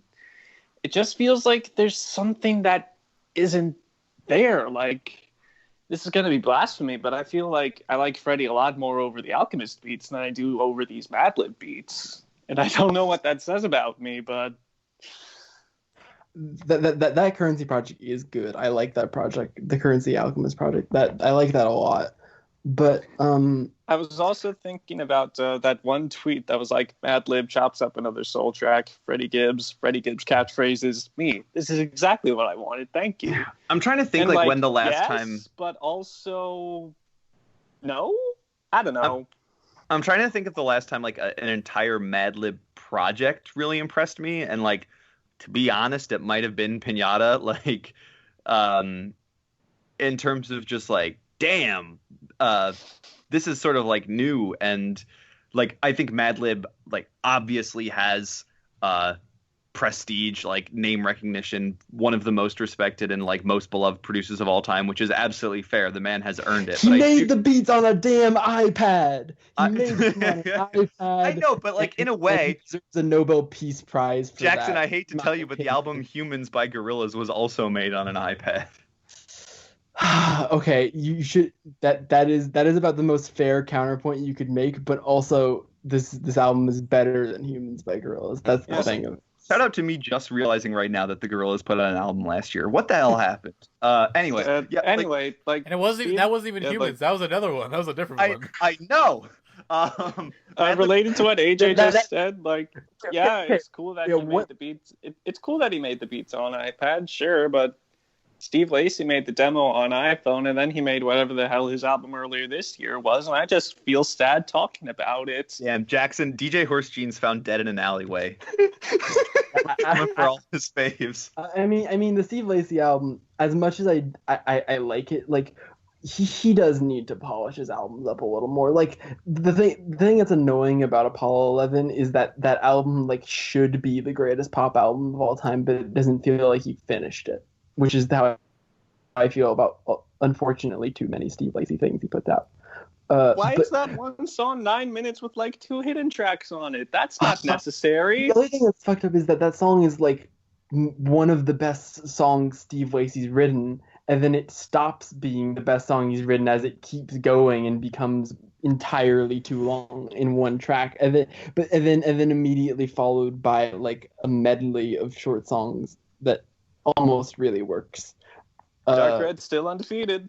Anyways, this Gorillaz and Steve Lacy aside, I understand. I think my biggest nitpicks I would make with this album, I think it starts a little weak, which you just can't do compared to how well Pinata starts with like Supplier and then Scarface, Deeper, High Heralds. Like it just hits the ground running. And this album, I feel like the freestyle shit intro was like a very underwhelming intro, and then Half Man, Half Cocaine is like pretty underwhelming, and then Crime Pays is like a very good song that was underwhelming first as a single, but has like grown and grown and grown on me as I've listened to it a lot.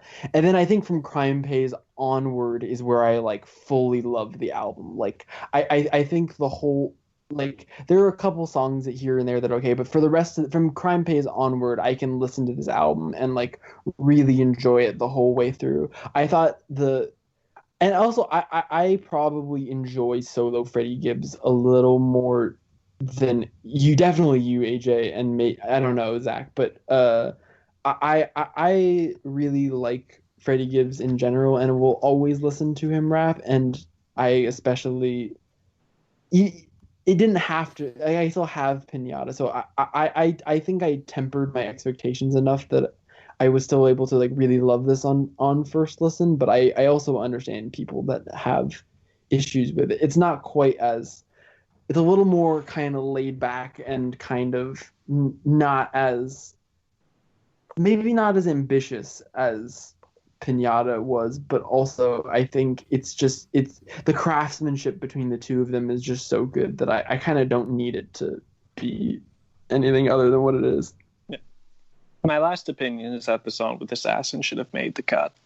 Oh, yeah, 100%. Yeah, I thought that song was awesome and did not understand why it was not on this album.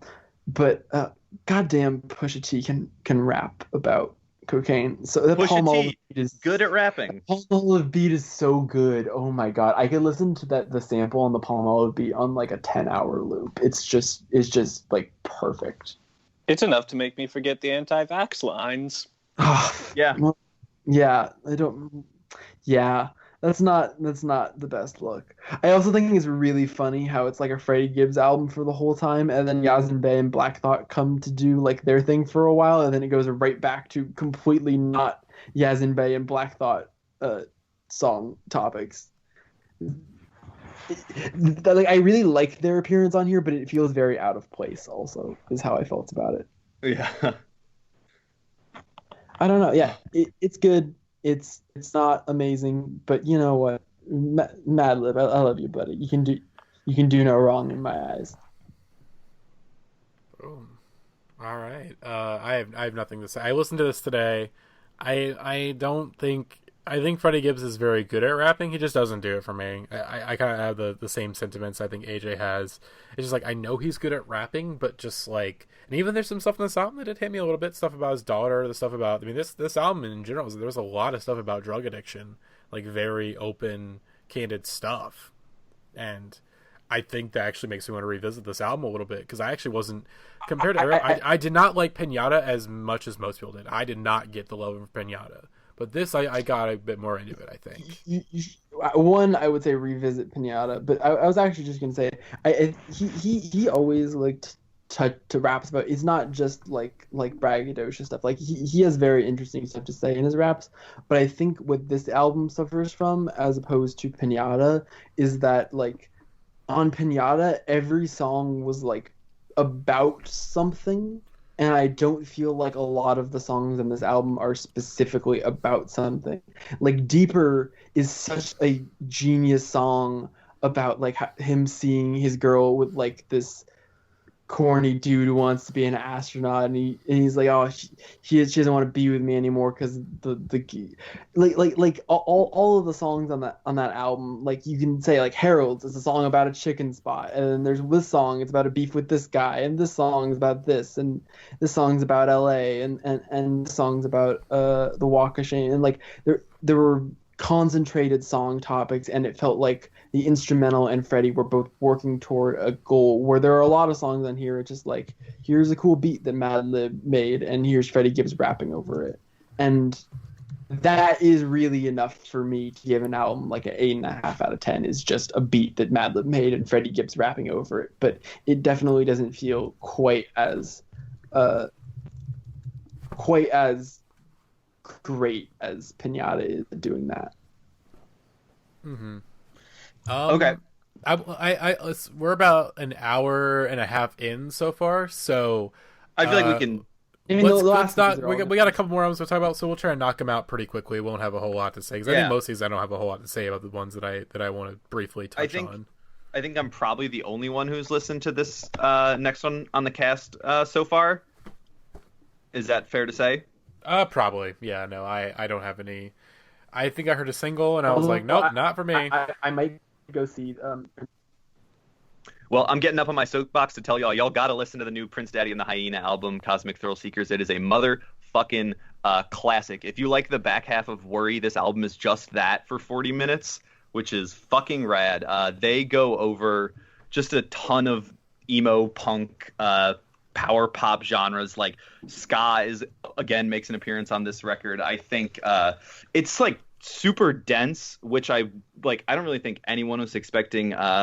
Their first album, I Thought You Didn't Even Like Leaving, is one of those like emo albums that just like hit and like resonated with a lot of people, and they became like one of the biggest bands in the scene off of just like one, I don't want to I don't want to talk the album down, but relatively just like straightforward and like, yeah, this is emo music. This is what emo music sounds like. Type album in 2016. But Cosmic Thrill Seeker is like, I also want, so I've already compared it to Worry. I want to now compare it to Nearer My God, where it just has this like ambition to it, and it arrives and says like, hey, this is the thing I'm doing. Like, yeah, I just say. So yeah, I mean, like this is my second favorite album of the year so far, right behind the Black Midi album. I was obsessed with it. Basically, listened to this exclusively over the weekend. Like I said, compared to the back half of Worry, it really just does have this medley flow to it, where like even contained within the individual songs, they're jumping around in rhythm and structure and melody and over like what genre they're taking inspiration from.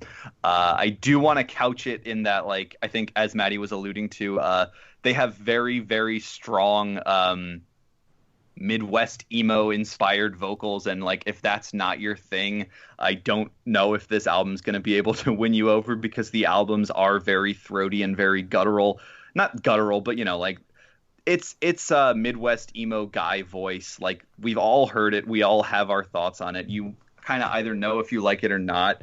He's doing like a little more aggressive Christian Holden at sometimes, but I Lost My Life, which is the first track, certainly won't do you any favors if emo isn't your thing, but there's a ton of really energetic, upbeat rock music all over this entire thing. It has, like, the entire record has an insane flow that honestly you just need to listen to like, you need to just listen to it straight through to understand it first, but it sounds like it could be either like 3 tracks. So when they released it originally on their SoundCloud streaming earlier before the official street release date, they actually just had it as 3 songs because it's 3 acts. Again, to like compare it to albums that carry a lot of weight in the sphere, it has the like Monitor and shoot, I'm forgetting the other one. You know, it's comparable to the Monitor, and where it's like it's this big concept album with a very straightforward and like heavy narrative, where it's about like an acid trip that almost killed the singer, and then his like odyssey through that acid trip specifically, and then navigating his substance abuse, all the while compared to the plot of The Wizard of Oz. Like there are explicit references to The Wizard of Oz on this, which, like, if it sounds like that's your thing, like definitely hop into this album with an open mind, because it does a lot of things, and I think it takes a minute if you aren't on board to sort of win you over, but it is super impressive. I was saying it sounds like it could either be 3 tracks or like 50 tracks. And it doesn't get grating the way that it doesn't really commit to any of its ideas for a super long time. It's actually, you know, a lot more impressive and really sweeping. My favorite tracks are the first like 3 or 4. Cosmic Thrill Seeking Forever has these really awesome, like very like high pitched interludes where they're singing.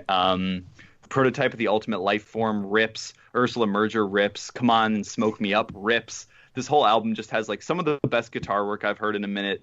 It really is, I think, like in terms of emo, it's going to be the album to beat this year. It just hits nonstop for its 40-minute runtime. It is just like captivating and energetic. Really, definitely guaranteed to be one of my favorite albums of the year. And I think it's super, super impressive. I'm excited to see Prince Daddy and the Hyena live later this year. I haven't seen them before, but from what I've heard, they really bring another layer of energy to this album on the road. I was thinking about checking this out because they are coming to Los Angeles soon, and they're touring with Retirement Party and Mississippi, who both rule. And so I will probably listen to this because I'm thinking about going to that show. Yeah, I mean, this thing, capital R rips. If you like guitars, I mean, brother. you said the Near My God word. I'm listening to this album. Like, yeah. You got me. All right. I think we're still waiting for Zach. I guess I'll hop on and talk about Hello, the it's album. me. Oh, okay, Zach's back. Okay, there we go. Now I guess we can talk about the new Hatchie album, Keepsake, then. So I know you really wanted to talk about that one, Zach. Well, I wouldn't say I really want to talk about it, but I did want to say a few words. Like, I saw like the blurb for the Pitchfork compared it to like the soundtrack you would hear in a John Hughes movie from the 80s, and I'm like, to quote the Prophet Jesus, nice. So in the fuck what? Yeah. This album, it slaps. I don't know how else to say it. Hatchie Innocent. This album has been getting dragged online in a few places, not to name any Pitchfork writers. But Yeah, this album's been getting unfairly dragged, in my opinion. It goes off, and it's way more. I think it has way more original ideas and inspired songwriting than some of the indie pop albums that have been propped up in the last couple of years, and I just don't get it. Hatchy Innocent. Yeah, Hatchy is very good, and a lot of people. I mean, like, yeah, it's relatively straightforward dream pop, and like there are a lot of shoegazy, dreamy pop acts right now, and it's very easy to listen to this very briefly and just go like, oh, this is another one of those. And I think part of the reason why I didn't just do that is because I loved the EP so much and was like willing to give it time. But it is not just another dream pop album. Like it has its own ideas and things going for it. And like although no song on this album is as good as the single Sure is, which is just I think like a literally perfect pop song, this album is very fulfilling as someone who was very early on the Hatchy train. It's good as hell, folks. Yeah, and not every album needs to reinvent the wheel. Exactly. Like the wheel's fine. Yeah, go ahead. There are perks to the wheel. Yeah, like it reminds me a lot of the last Tegan and Sarah album, and I really like the last Tegan and Sarah album. So there you go, I guess. Her vocals do like, yeah, I definitely hear Tegan and Sarah is a good comparison, I think. Look, ain't nothing wrong with the people criticizing this album. That's all I'll say. There's nothing wrong with it. There's nothing wrong with it. I get them totally. I don't Matthew. care. Look, I don't care if you don't reinvent the wheel. Here's the thing. I should just say off the bat, I'm not really that into dream pop. Dream pop has never done a whole lot for me, aside from maybe a couple of albums here and there, just within the genre. But this album, there's some great songs. Stay With Me is a fucking amazing song. One of my favorite songs of the year. It's so good. But the rest of the album, I was just the entire time just kind of like, all right, are we going to have some stakes being put up here, or is this just a bunch of songs? It just felt like a bunch of songs rather than like a real legit album with stakes and whatnot. It doesn't have to reinvent the wheel, but I want there to be something that I can, grab onto. And I couldn't really grab on to anything with this album aside from a few songs. But that's just me.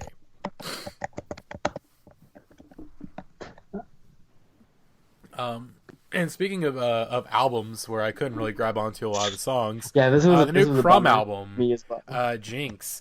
This is a real disappointment. I have been hyping up Crumb pretty much since their first EP came out, or at least a few months after their first EP came out. I very much remember. I don't know if you were the one who sent them to me originally, but the 2016 Crumb EP was like, yeah, I've been following this band since then, more or less. And I've been very hyped about this debut album. I thought, again, their debut EP was great. I thought Locket was pretty damn good. And this new album, as the singles kept coming out, I was just like, okay, like, these are fine, but, the rest of the album's going to be great, though, right? And, like, no, this is a really disappointing debut album. This is I don't know why all of a sudden they want to take all the exciting elements of their songwriting out for their debut album. It makes no sense to me whatsoever why this entire album is like this like boring monotone mess. Not really a mess, it's just so samey. Like the album, it just starts and then it ends and that's it. It's just like oh okay. Like all the elements that made me fall in love with this band in the first place, they're just not on this album whatsoever. There's no fun psychedelic explosions. There's no really fun journeys throughout these songs. Even if there's no explosions, there's just no fun journeys. It's just like all right, cool. We're just gonna play some songs, I guess. It's like it's like a reverse, journey of how a band is supposed to like start off. You start off kind of with these, kind of imitating other bands, kind of, starting off a little slow, but then getting kind of a bit more adventurous as time goes on. But like the trajectory has been the complete opposite, and I've had people tell me like, oh, just give this album a few more listens, give it a chance, kind of get out of that mindset. But it's like, this band can make some really great music, and they're not making the kind of music that I really like. I guess it's a little bit of a Remo Drive situation, but it's like, I wouldn't mind the band going a different direction if it was a good direction, but they're basically kind of a bit more, kind of going more into their worst tendencies and their least interesting aspects, and it's just disappointing, Yeah, I wanted to like it a lot more than I do. I think I don't think it's bad or anything, but I was certainly expecting more. I was definitely hyped up on it, and it's just yeah, it's not really, it doesn't live up to what I thought from the singles, especially what I thought they were capable of, and it feels more just like another laid back EP. I'm not jumping off the Crumb train, but I was certainly expecting more from this one. It'd be one thing if this was just a random debut album, they had no EPs to follow it, just be like, oh hey, this band has a lot of potential. But it's like we've seen the real potential this band can have, and it's just not met. It just seems like they only made this album because they unexpectedly got a lot of hype, and they're just like, oh well, might as well ride this out without, is that just to ride it out? Like, all right, cool, we'll just just keep being a band, I guess. When it just makes me wonder how much legs this band actually has. I don't think it's a lack of ambition. I think it's more just that in trying to craft the sound they wanted for their debut album, they just ended up kind of sanding some of the edges off of their sound. I mean, which is weird because this is an independent release. They've released the album themselves. There's no label to do that. They just decided to make this decision themselves, and that did you guys just want to get on Spotify playlists? Is that it? Was that the goal here? If that's the goal, congratulations. It seems like it worked, but you're starting to lose fans like me in the process. Where if a Crumb show, a Crumb show just got announced in St. Louis, and there's part of me that's like, damn, I really want to go see them, but at the same time, it's like, well, not really into this album though. It's same with Priest. Priest, they have a show coming up this week, and I'm probably not going to go to it because I just was not into that new album at all. So. I don't know. I'm just really disappointed in this album. I expected a lot more. Hopefully the next album's better. Hopefully they kind of, really explore a bit more. But this was just such a safe album when I did not want that at all from this band.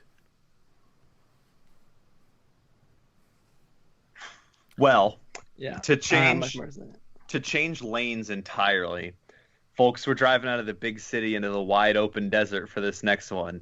That's right, baby. Cowboy, saddle up and put your 10-gallon hats on because the boss is back and he's going on a road trip this time. The new Bruce Springsteen album, Western Stars, lands in store shelves, and brother, it's good as fuck. It's so good. I'm so excited that this album is as good as it is.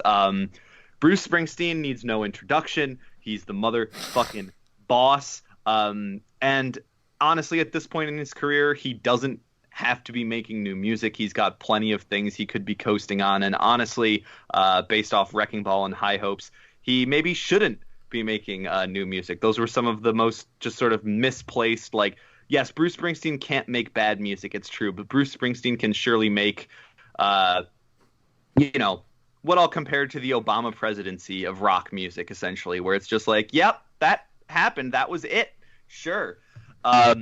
But Western Stars, coming off the back of his incredibly moving and powerful memoir and his just genuinely awe-inspiring Broadway special where he tackles his own legacy and the mysticism of his songwriting, Western Stars feels like the most self-aware Bruce Springsteen album since, I don't know, it's my favorite album of his since The Rising, which was, as I've talked about in this podcast before, I think it's incredibly underrated in his discography. It's a very charged and very pointed reaction to 9/11 and how the country, but more so the East Coast, reacted and rebuilt from 9/11. I think The Rising has a lot of the best Springsteen tracks on it.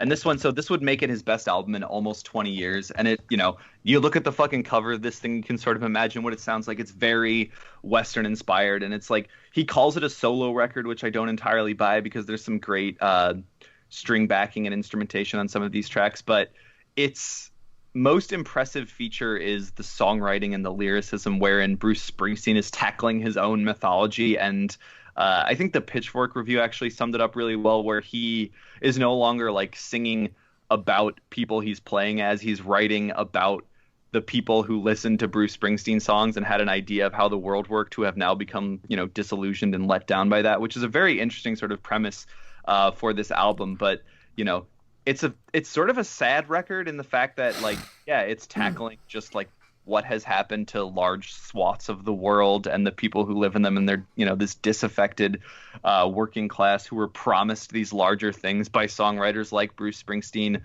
in the late 20th century, and how those things just didn't come to pass, and how all of our these big things that we've idolized and made to be larger than life heroes have literally crumbled before us, and how this mysticism of the world is slowly fading away, and we're just left with these sad realities to where our heroes have been proven that they can bleed. And it's a very compelling thing, and very I was my first impression listening to this album was just I am impressed that this is a Bruce Springsteen album, and that he was able to make this. It feels risky in a way that someone with Bruce Springsteen's pedigree certainly does not have to do, but he's the boss for a reason. The country music all sounds great on this thing. I'm still waiting on that Bruce Springsteen chamber pop album we were promised, but I was honestly blown away by Western Stars. It was way, way better than I was expecting. And honestly, it's a Bruce Springsteen album, so I should always expect greatness, but I wasn't expecting to be surprised as much as I was by this one. Did I just hear a cowbell? I did not, but that's the agenda at work, brother. I think I'm going insane from podcasting for so long right now. let's just get to the end of this. We only got two more albums left, and I will talk about this one first. The one of my most anticipated releases this year, Midnight by Steph Chura, which is the debut record on Saddle Creek for Steph Chura after releasing 2017's Messes on Bandcamp, which I believe has been signed to Saddle Creek retroactively. It's on streaming and stuff now.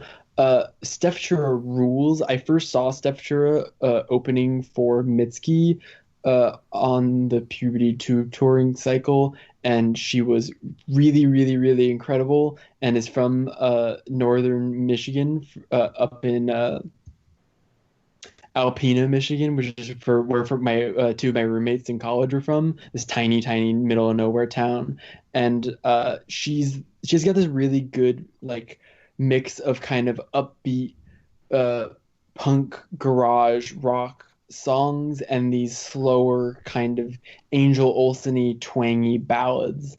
And this new record, Midnight, which is executive produced and is a collaborative effort with Will Toledo of Car Seat Headrest fame. And this is the first time Will Toledo's worked in full with another artist on their album, kind of as a creative producer or whatever. I can't think of another time that he's done it this extensively, and the results are awesome. They're so good.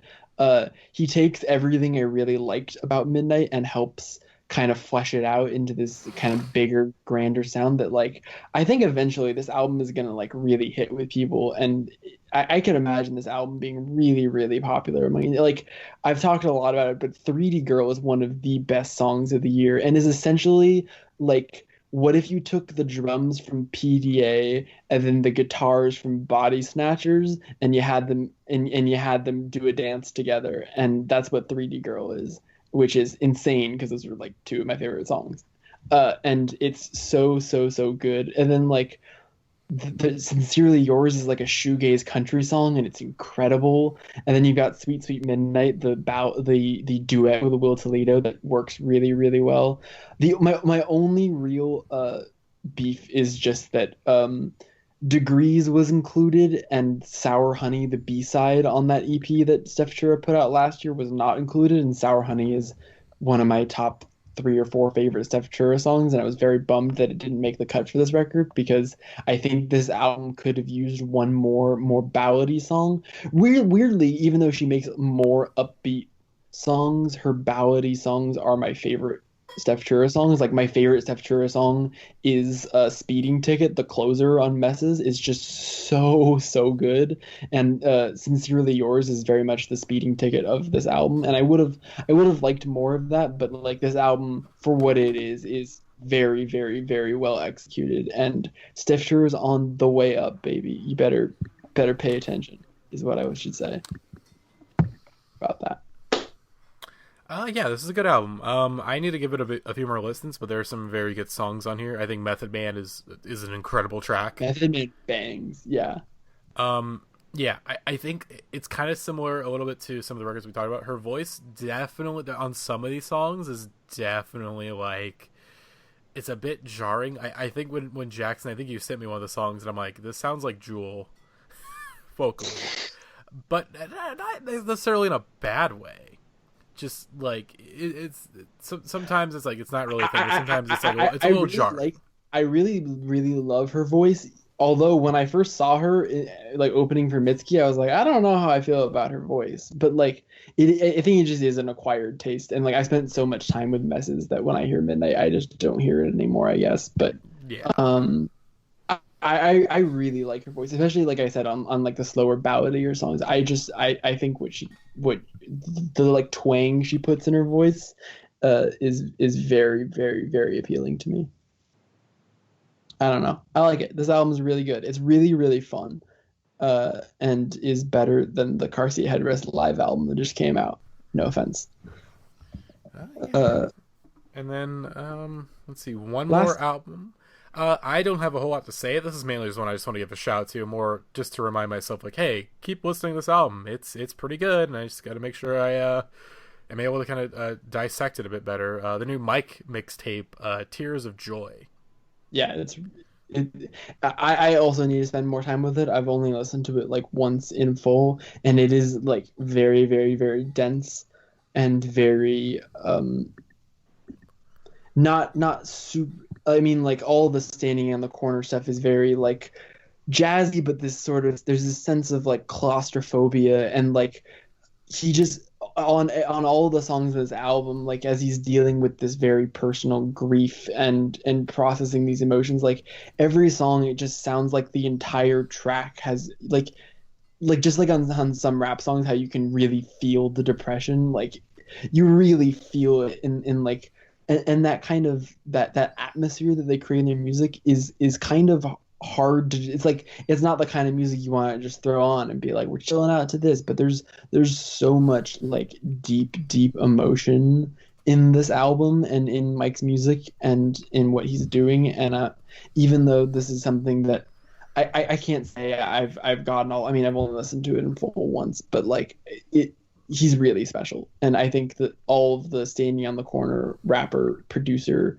that whole kind of creative scene that Earl has really been inspired by and really inspired a lot of the sound of some rap song, like so Maxo and Pink Sifu and all those rappers are like super duper talented and very like they've carved out their own little space in the hip hop landscape right now that I think is worth paying attention to if you haven't already.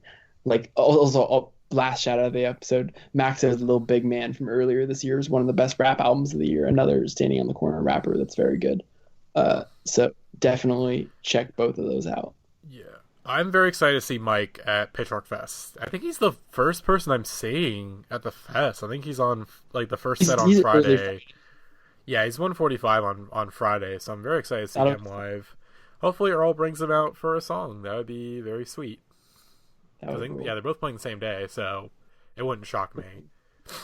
But anyways, yeah, that will about do it for this episode. This little catch up. There's probably a couple. Next time you'll hear us will be at Pitchfork. Yes, next podcast will probably be the third, Wait, I'm trying to think. Fourth. I think fourth. IRL, I think there were two before the one that I was there for. Yes. So yeah, the fourth IRL podcast. This one will be, I think, from looking at our Airbnb setup, at least because we're all this year we're gonna not make the mistake we did last year, and we're just like, okay, let's just kind of separate a little bit. Don't stress ourselves out too much. Yeah, turns out trying to organize a 10-person Airbnb is stressful and hard. The Air Bitches and Bastards have been canceled.